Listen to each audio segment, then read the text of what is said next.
But साहब आप ही से आगाज कर लेते हैं। बट साहब कल इस्लामाबाद ने टॉस जीता, पहले बैटिंग का फैसला किया, कन्वीनियंट नजर आए कि हम सेकंड इनिंग में बॉलिंग बेहतर कर सकते हैं, लेकिन 143 फॉर 9 आउटस्टैंडिंग बॉलिंग की गई पेशावर जल्मी की जानिब से। ऑल दो उन्होंने अगेन नहीद राना को ऐड नहीं किया, लेकिन फिर भी कामयाब रहे उनको 143 तक रिस्ट्रिक्ट करने में। ओवरऑल सिनेरियो पे क्या कमेंट करेंगे? देखिए, सबसे पहले तो पेशावर जल्मी जो है उन्होंने एक अच्छा कमबैक किया। और देखिए, लीग जब भी वाइड ओपन होती है ना कि कोई भी कम्पीट कर सकता है ऊपर जाने के लिए, टॉप 4 में आने के लिए। और नंबर 1 भी अब तो स्पॉट ऐसा है कि ओपन टू फर्स्ट 3 टीम्स है एटलीस्ट अभी तक। तो ये अच्छी चीज है कि कंपटीशन बढ़ता है जब सभी टीमों में होके कोई एक दूसरे को हरा सकते हैं। वो लीग की हेल्थ के लिए अच्छा है। Coming back to the game, I think Islamabad ने इस पिच को सही रीड नहीं किया। वैसे तो वो रीड करते ही नहीं है, वो तो अंदाजे लगाते हैं डाटा की बेसिस पे। तो यहाँ पर तो फुली ग्रीन बैट था। आप देखें कि पेशावर जल्मी ने फास्ट बॉलर खिलाया और उन्होंने तेज बॉलिंग पे इन्हें आउट किया। उन्होंने बाउंसर्स किए हैं और ये स्ट्रगल करते नजर आए शॉर्ट पिच बॉलिंग के आगे इस्लामाबाद के जो प्लेयर थे। तो यहाँ लाहौर में हमने देखा है कि जिस टीम ने 4 फास्ट बॉलर के साथ ऑपरेट किया है उन्हें सक्सेस मिली है। इस्लामाबाद ने 3 फास्ट बॉलर खिलाए, जिसमें से मतलब वो कोई जेन्युइन फास्ट बॉलर भी नहीं थे, मीडियम पेसर्स थे। और उसके साथ फिर उन्होंने 3-4 स्पिनर्स खिलाए हुए थे, यानी आगा सलमान, साद मसूद, इमाद वसीम और अभी शादाब गेंदे नहीं कर सके क्योंकि उनको थोड़ा सा डिस्कम्फर्ट थी, उनको प्रॉब्लम थी थोड़ी। तो आप देखिए कि ये पिच को 2 टीमों ने बिल्कुल ही मुख्तलिफ तरीके से रीड किया। एक ने 4 फास्ट बॉलरों पे इन्हिसार किया, दूसरे ने 3 फास्ट बॉलर थे जिनमें मीडियम पेसर थे 2 और एक साथ 4 स्पिनर खिलाए। तो रिजल्ट आपके सामने है। लाहौर में हर जगह फास्ट बॉलर आउट कर रहे हैं, बाउंसर्स पे बैटर्स को इशू हो रहे हैं। मुझे समझ नहीं लगी कि उन्होंने पिच को कैसे रीड किया। अच्छा हसनैन भाई, इस्लामाबाद टोटली डिपेंडेंट काफ़ी हद तक कह सकते हैं कि साहिबजादा फरहान पर है। कल उन्होंने 3 से 4 तब्दीलियां की भी, वो भी हमने देखा है। कार्ल मायर्स जो है उन्होंने ओपनिंग की, कॉलिन मुनरो का कमबैक हुआ, साद मसूद को खिलाया, लेकिन साहिबजादा फरहान ने 36 रन का आगाज तो दे दिया, लेकिन आगे जो है कोई भी पार्टनरशिप बिल्ड नहीं कर पाया। देखिए हमजा, इस्लामाबाद का सबसे बड़ा प्रॉब्लम यह है कि इस्लामाबाद डाटा की बेस पे चलता है और उसके बाद उनका दूसरा बड़ा प्रॉब्लम यह है कि वो आके हर गेंद पे छक्का मारने की कोशिश करते हैं, बाउंड्री लगाने की कोशिश करते हैं। और कल के मैच में भी ऐसे ही लगा, जहां पे लग ये रहा था कि अगर वो instead of muscling the ball timing के ऊपर थोड़ा सा फोकस करें तो शायद वो रन्स बना सकते थे। हालांकि ओपनिंग पार्टनरशिप उनकी अच्छी हो गई, 6 ओवर्स में पहले रन्स अच्छे थे, उसके बाद जो स्टक होना स्टार्ट हुए तो फिर विकेटें गवाई इस्लामाबाद ने। तो इस्लामाबाद का प्रॉब्लम यही है कि वो एक डायमेंशन की क्रिकेट खेलते हैं, जिस तरह से आप इंग्लैंड की टीम को देख लें, वो बेसबॉल खेलते हैं, मारदाड़ करते हैं, जब लग गए तो 800 रन लगेंगे, नहीं लगेंगे तो 150 रन पे आउट हो जाएंगे। सो उस तर्ज की क्रिकेट खेल रही है इस्लामाबाद यूनाइटेड। और जहां तक फास्ट बॉलर्स की बात की भट्ट साहब ने, मेरा ख्याल है कि वो बिल्कुल जायज़ बात है कि इस्लामाबाद के पास फास्ट बॉलर कम है। सलमान इरशाद की सूरत में इस्लामाबाद के पास फास्ट बॉलर थे, इसके अलावा भी बहुत सारे ऑप्शन थे, लेकिन सलमान इरशाद अगर पेशावर जल्मी में होते या किसी और टीम में होते तो शायद इस वक्त तक वो 5-6 मैच खेल चुके होते। लेकिन इस्लामाबाद यूनाइटेड में उनको अभी तक सिर्फ एक ही मैच मिला है। तो Islamabad United data driven team जरूर है, उसके रिजल्ट्स भी उनको माजी में भी मिले और आगे भी जाके मिलते रहेंगे। लेकिन मेरा ख्याल है कि उनको साथ साथ पिच को भी एसेस करना चाहिए कि कंडीशंस कैसी हैं। और लाहौर की कंडीशन आपने देखा होगा कि काफ़ी अरसे से सिर्फ फास्ट बॉलर्स को सपोर्ट कर रही हैं, स्पेशली इस PSL की लेग की बात कीजिए, और वो भी एक आप अगर गुड लेंथ की एरिया पे बॉल करते रहेंगे तो वहां पे आपको सपोर्ट करेंगे। और इस्लामाबाद के फास्ट बॉलर्स भी मुझे उस तरह से बॉलिंग करते हुए नजर नहीं आए। और मेरा ख्याल है कि वो 5 जो जीत का खुमार था इस्लामाबाद को, वो अब 2 तो उनकी डिफीट्स हो चुकी है। और आज के मैच में देखते हैं कि क्या इस्लामाबाद कमबैक करेगा या फिर तीसरी हार भी इस्लामाबाद को लाहौर में उसका सामना करना पड़ेगा। अच्छा सलमान भाई, ऑल दो इस्लामाबाद को यकीन है कि वो क्वालिफाई कर चुके हैं प्ले ऑफ के लिए, शायद इस वजह से भी कॉम्बिनेशन चेंज करके ट्राई करना चाह रहे हैं, बैटिंग पहले बॉलिंग पहले, तब्दीलियां। अब काइल मायर्स आए, ओपनिंग उन्होंने कल की, कॉलिन मुनरो नीचे आ गए, उसके बाद सलमान आगा आ गए, शदाब फिर ऊपर चले गए आजम खान से। ऑल दो वो करते हैं इस तरह की चीज़ें, तो आप समझते हैं कि ये कॉम्बिनेशन ट्राई करना इस जगह पर बिल्कुल मुनासिब है, क्योंकि आगे प्ले ऑफ के लिए आपको बेस्ट प्लेइंग 11 आपको मजीद कन्फर्म हो जाएगी?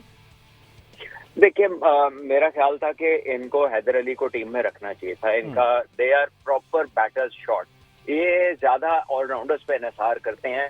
और अभी जब हम इनके अगर आउट होने के डिसमिसल्स को आप टीवी पे चलाए ना, तो ये बैकफुट वाले जो बॉल थे, जो जाहिर है इनके खिलाफ प्लान किया होता जल्मी ने शॉर्ट पिच बॉलिंग का, और ये उसको फ्रंट फुट पे मारना चाह रहे थे, यानी अगले कदम पे आप पिछले गेंद को खेल रहे हैं, which is totally technically wrong.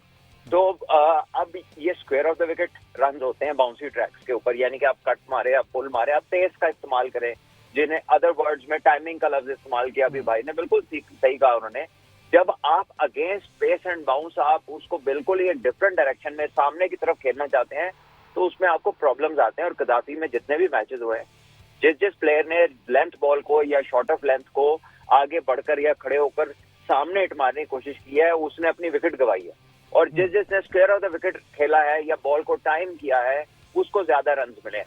सामने जिन्होंने रन किए वो हैं जो ओवरसीज प्लेयर हैं, जो दराज कद है, जो तगड़े हैं, जो इन विकेटों के यूज टू है बाउंस और पेस के। जो हमारे अपने लोकल प्लेयर्स हैं, they are struggling to play in front of the pitch because of the bounce, और उनको स्क्वायर ऑफ द विकेट खेलना चाहिए, उन्हें अपनी स्ट्रेंथ पे रहना चाहिए।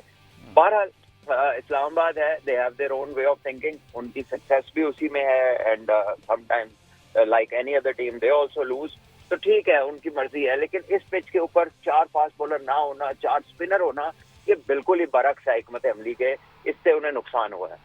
अच्छा हसनैन भाई, आपकी चूंकि होम टीम में इस्लामाबाद है, आपकी डेफिनेटली फेवरेट भी होगी। इसमें सलमान अली आगा जो है, पिछला मैच उन्होंने बड़ा अच्छा खेला, कमबैक हुआ और उसमें ऐसा फील करवाया गया कि सलमान आगा को बाहर करना एक गलती थी शादाब खान की जानिब से। लेकिन कल फिर 4 रन पर आउट हो गए। उसके बाद शादाब आए। शादाब अगर डिस्कम्फर्ट फील कर रहे थे तो उनको ज़रूरत तो नहीं थी ऐसा सच के ऊपर आते ही अटैक उन्होंने किया, लेकिन उसका कोई फायदा नहीं हुआ। 15 रन बनाकर वो भी आउट हो गए।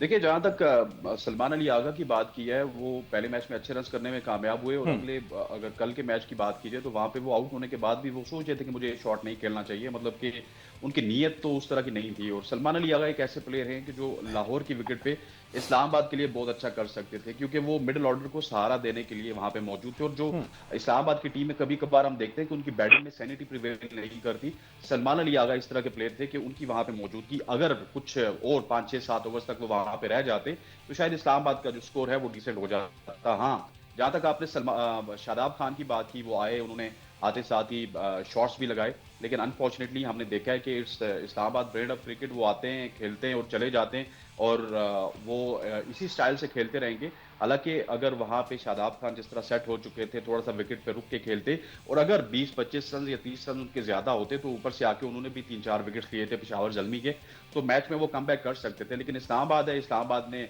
अपने तरीके से क्रिकेट खेली है। लेकिन जहां तक आपने सलमान अली आगा की बात की, तो मैं एक चीज से तो मुझे बड़ा कंसर्न है कि सलमान अली आगा आपकी T20 टीम के कप्तान हैं और मुझे खबरें ये हैं कि वो आपकी बांग्लादेश टूर में भी आपके कप्तान होंगे। अगर आपने एक शख्स को कप्तान बना दिया, हालिया सीरीज में भी वो कप्तान रहे, तो मेरा ख्याल है कि या तो इस्लामाबाद को उनको मुसलसल खिलाना चाहिए था या फिर आपको किसी और फ्रेंचाइज में उनको एडजस्ट करना चाहिए था कि जो आपका कौमी टीम का कप्तान है, कम से कम उसकी कप्तानी को भी आप टेस्ट कर लेते। लेकिन PSL में उनकी कप्तानी तो क्या, उनकी बैटिंग पिछले 2 मैचेस से हम देख रहे हैं, उनको बिल्कुल ही साइडलाइन पे किया हुआ था इस्लामाबाद यूनाइटेड ने। सलमान भाई, सेम क्वेश्चन ये आपसे, जिस तरह से भी हसनैन भाई ने कहा है कि सलमान को कंटिन्यू करना चाहिए था, रखना चाहिए था, क्योंकि अब आपको उन्होंने भारी जिम्मेदारी उन पर डाली भी है, पाकिस्तान टीम के कैप्टन है T20 के, तो कप्तानी तो दूर, उनकी प्लेइंग 11 में भी जगह नहीं बन पा रही, तो ये समझते हैं मैनेजमेंट की तरफ से? नहीं, ऐसा नहीं है। आई एम वेरी सरप्राइज्ड कि आप लोगों को इल्म नहीं है कि वो इंजर्ड हो गए थे। जब उन्होंने पहले मैचों में 1-2 में अच्छी बारियां ली, उनको साइड स्ट्रेन हो गया था, जिसकी वजह से वो बाहर थे। वो बाहर बैठा ही नहीं सकते उनको, वो ना वो बाहर बैठते हैं, वो इस सारी टीम में वो प्लेयर है लड़का, तो वो अपनी खाली बैटिंग पे बाहर नहीं होता, लीव अलोन के वो पाकिस्तान का कैप्टन है। वो इंजरी की वजह से बाहर हुआ था और अब जब वो रिकवर हुआ तो वो वापस आया। वो बिल्कुल भी उसे बाहर नहीं बिठाया था इस्लामाबाद यूनाइटेड ने। ओके, ठीक है, माय बैड, ठीक है, चलें, ये तो कंफर्म हो गया और अच्छी बात है, क्लियर हो गया, सलमान आगा इंजरी की वजह से बाहर थे, ठीक है। अच्छा सलमान भी, आजम खान की बात की जाए, माशाल्लाह से ये 7 मैचेस खेल चुके हैं इस्लामाबाद यूनाइटेड की टीम। आजम खान जिस तरह के इम्पैक्ट प्लेयर गुज़श्ता सीजन्स में हुआ करते थे, जो एक हाइप बनती थी, एक पावर हिटर के तौर पर आते थे और वन साइडेड पूरा मैच का पासा पलट देते थे, इस पूरे सीजन में नाकाम दिखाई दिए हैं। कोई टेक्निक, ऑल्दो एक्सपर्ट्स तो कहते थे कि टेक्निक उनकी पहले भी नहीं थी, स्लॉगिंग करते थे, लग जाती थी, अच्छी लग जाती थी, लेकिन इस दफा तो स्लॉगिंग वाला मार्जिन भी हमारे पास नजर नहीं आ रहा। देखिए, जिसके पास जेन्युइन फास्ट बॉलर होगा ना, वो आजम वहां पे स्ट्रगल कर रहे हैं। अगर आप उन आउट होने के तरीके देखें, अगेंस्ट फास्ट बॉलिंग है, उन्हें अच्छा तेज आगे हो तो वो लेट हो जाते हैं, उन्हें बाउंसर हो तो वो आप स्ट्रगल करते देख रहे हैं। अब कल भी उनको आते साथ लजारी जोसेफ ने बाउंसर की, ठीक है, तो वो स्ट्रगल कर रहे हैं अगेंस्ट गुड फास्ट बॉलिंग। वो जैसे ही आते हैं, टीम स्पिनर आगे फास्ट बॉलर को लगा देती है और वो आउट हो जाते हैं। सो ही हैज गॉट, वो बिल्कुल भी कंफर्टेबल नहीं है। अच्छा, इनको जब हसनैन भाई कहा जाता था ना वेट कम करने का, तो वो कहते थे मेरी स्ट्रेंथ ही ये है, अगर मैं वेट लूज कर दूंगा तो जो मेरी पावर हिटिंग है वो बड़ी डिस्टर्ब होती है। अब ऐसा लगता है दिखने में, स्क्रीन पे तो लगता है कि इन्होंने मजीद गेन कर लिया वेट, लेकिन वेट तो गेन किया है तो वो पावर मेरा ख्याल कहीं खत्म हो गई। और अंदर की खबरें ये आती हैं कि इनको पिज्जा बहुत पसंद है, ये लेट नाइट पिज्जा बहुत खाते हैं।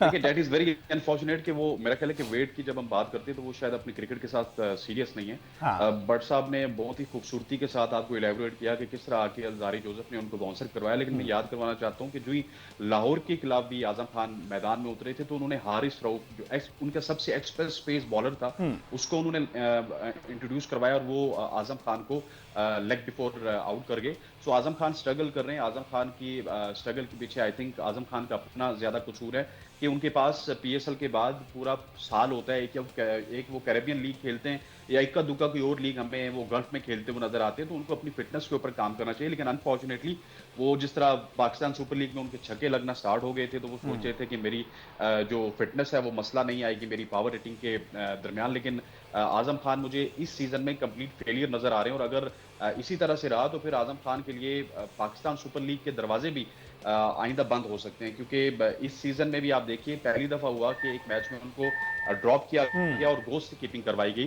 सो ये इसी वजह से था कि आजम खान का बल्ला नहीं चल रहा।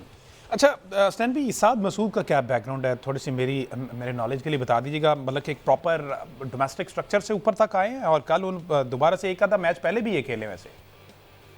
देखिए साद का ये भट्ट साहब आपको बेहतर बता सकते हैं कि टी20 कंपटीशन में हमने रावलपिंडी में साद को देखा था। इन्होंने बैकएंड पे आके बहुत अच्छी बैटिंग भी की थी और उसके साथ साथ बॉलिंग भी अच्छी करवाते थे। लेकिन इस्लामाबाद यूनाइटेड का, मुझे इस्लामाबाद यूनाइटेड से एक गिला रहता है, चाहे वो मुबस्सिर खान हो या फिर कोई और स्पिनर हो जो इस्लामाबाद यूनाइटेड में आता है। इस्लामाबाद यूनाइटेड अपने इस तरह के नौजवान स्पिनर्स को यूटिलाइज नहीं करती है। कल भी जिस स्टेज के ऊपर साद मसूद को ओवर दिया गया वो बड़ा अजीब गरीब सा स्टेज था। वहां पे आके या तो उन्होंने मार खानी थी और मार उन्होंने अच्छी खासी खाई, और इसी तरह से पिछले मैच में भी उनको जब ओवर दिया गया या फिर बैटिंग के लिए भेजा गया तो अनफॉर्चुनेटली वो उस तरह का मतलब परफॉर्मेंस वाला जगह नहीं होती है। आप अगर साद मसूद की बैटिंग का देखिए, बैटिंग में तो वो जल्दी कर गए लेकिन बॉलिंग में उस जगह पे उनका ओवर नहीं बनता था जहां पे इस्लामाबाद यूनाइटेड ने उनको ओवर दिया। सो इस्लामाबाद यूनाइटेड काफी अरसे से मुबस्सिर हो गए, साद मसूद हो गए, शहजाद हो गए, इस तरह के जो प्लेयर्स हैं इमर्जिंग कैटेगरी के उनको लाते हैं लेकिन उनको उस तरह से प्रॉपर मौका नहीं देते। हालांकि आपको यहाँ पे क्रेडिट देना होगा पेशावर जल्मी को। अली रजा को पहले 3-4 मैचेस में 40+ रन भी लगे लेकिन उन्होंने अली रजा को कंटिन्यू किया और उसी अली रजा ने 5 पर भी लिए।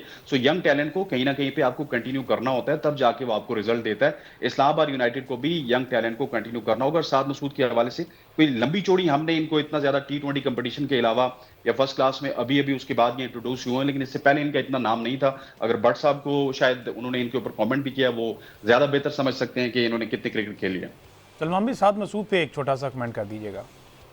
जी, साद मसूद टी20 कंपटीशन से ही आए हैं, कोई इनके पीछे बहुत ज्यादा रिकॉर्ड नहीं है डोमेस्टिक क्रिकेट का, ना ये ज्यादा फर्स्ट क्लास खेले हैं। मेरा इसमें बड़ा एक स्ट्रांगली ओपिनियन है। मेरा ख्याल है कि ये इमर्जिंग कैटेगरी जो है ना, they should only play if they are good enough to play. देखिए अली रजा और उबैद शाह जो है ना, वो they are good enough to play. वो अगर इमर्जिंग ना भी होते तो इन टीमों में उनकी जगह बननी थी प्लेइंग 11 में, और वो लड़के फर्स्ट क्लास के सीजन खेले हैं। अली रजा ने फाइनल में 7 आउट किए हैं कायदे आजम ट्रॉफी में, और अली रजा की टीम चैंपियन हुई है और उसने बड़ी बड़ी लंबी बॉलिंगें की हैं, 25-25 ओवर उसने एक एक इनिंग में करवाए हैं। So he has earned his way through the rank. हमारा प्रॉब्लम यह है कि जब हम इमर्जिंग कैटेगरी को मस्ट करते हैं ना, तो फिर एक सही प्लेयर बाहर बैठता है और एक बच्चे को खिलाना ही होता है। अब मैं किसी के अच्छे बुरे होने की बात नहीं कर रहा। अगर कोई 18-19 साल का लड़का अच्छा है तो वो तो पाकिस्तान भी खेल जाता है, because he is good enough. लेकिन ये जब आप कैटेगराइज करके लोगों को मस्ट प्लेइंग कंडीशन डालते हैं, ये दुनिया में कहीं ऐसा नहीं होता। ये होता यह है कि 21 साल से कम उम्र के बच्चे ने एक ने खेलना है, तो 22 साल का जो बहुत अच्छा लड़का है उसका क्या कसूर है?